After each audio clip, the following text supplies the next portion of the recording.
नमस्कार मित्रांनो, ऐराणी गुरु यूट्यूब चॅनलमध्ये तुमचं हार्दिक स्वागत आहे. आजचे काही सुविचार आपण ऐकणार आणि वाचणार आहोत. जेव्हा आपण आपल्या कामावर प्रेम करतो ना, तेव्हा लोक आपल्यावर प्रेम करतात बरं का.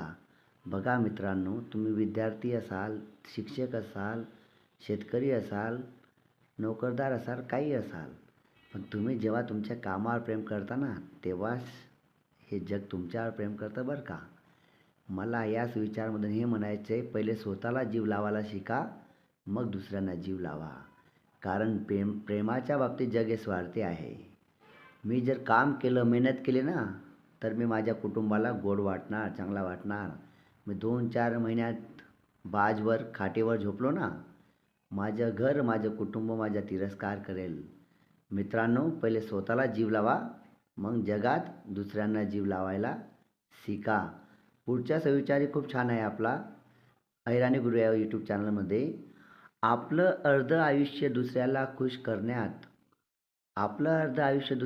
करण्यात व दुसऱ्याला जीव लावण्यात खर्च होतं. स्वतःला जीव लावा व स्वतःला खुश ठेवा. जीवन खूप सुंदर आहे, जगण्याचा आनंद घ्या. कोरोनानंतर लोकांची मनस्थिती बदललेली आहे. उद्या काय होईल, हा शेवटचा दिवस आहे, आज जगून घेतो, आज जगून नाही मित्रांनो. उद्या अजून डबलच्या उत्साहाने मी जीवन जगेल अशी अपेक्षा ठेवा. निगेटिव्ह लोकांपासून, निगेटिव्ह विचारापासून दूर राहा. हे बघा, आपण दिवसभर दुसऱ्यांसाठी मेहनत करतो, कुटुंबासाठी मेहनत करतो. पहिले स्वतःला खुश ठेवण्यासाठी मेहनत करा. स्वतःला जीव लावा, स्वतःला वेळ द्या. सकाळी 15 मिनटं, अर्धा तास मॉर्निंग वॉक करा. तुमचे विचार बदला, आयुष्य निश्चित बदलेल.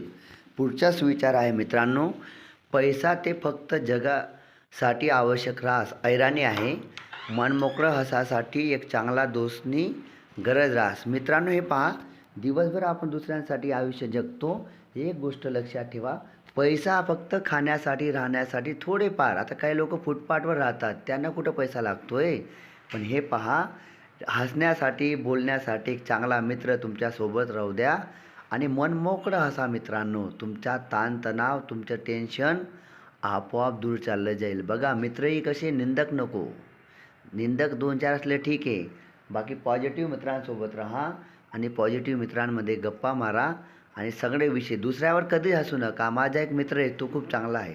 आम्ही काय करतो, एकमेकांवर हसतो, दुसऱ्याची टिंगलतवाडी करत नाही. दुसऱ्याला नाव ठेवू नका. एक चांगला मित्र घ्या आणि तो स्वतःला हसण्यासाठी, स्वतःला खुश ठेवण्यासाठी, आणि आपण त्याला खुश ठेवा, तो आपल्याला खुश ठेवेल. पुढचा सुविचार आहे, काही गोष्टी मिळवायला उशीर लागतोच, संयम बाळगायला शिका. बघा, पूर्वीच्या काळी एवढ्या फॅसिलिटीज नव्हत्या, एवढी वाहनं नव्हती, मोबाईल नव्हता, टेक्नॉलॉजी नव्हती, तरी लोक खूप खुश होते. आज लोकांकडे वेळ नाही आहे, कारण लोक एका रेसमध्ये पडत आहेत. रेसमध्ये कोणी स्वतःला टाईम देत नाही, नात्यांना वेळ देत नाही आहे. त्यामुळे नाती तुटत आहेत, कुटुंबव्यवस्थाही अस्तव्यस्त होत आहे. तर मित्रांनो, संयम ठेवा. तुमच्या मुलाला पेन घेऊन द्यायचा आहे, कपडे घेऊन द्यायचे, नोटबुक, चांगली पुस्तक घेऊन द्यायची, त्याला वाट बघायची सवय ठेवा. आजकाल लोक म्हणतात, जेव्हा माझ्या मोबाईलचं रिचार्ज संपतं तेव्हा मी खुश असतो. मित्रांनो, चांगल्या सवयी लावा, चांगल्या सवयी ठेवा. मुलांना मोबाईल, स्कूटी देण्यापेक्षा 10 चांगली पुस्तकं द्या, 5 चांगले मित्र बनवायला लावा. ते कधीच आयुष्यात नापास होणार नाहीत, कधीच फेल होणार नाहीत. आजचे सुविचार आवडले असतील तर निश्चित ऐका आणि पुढे 2 लोकांना पाठवा. सुविचार ऐकल्याबद्दल धन्यवाद.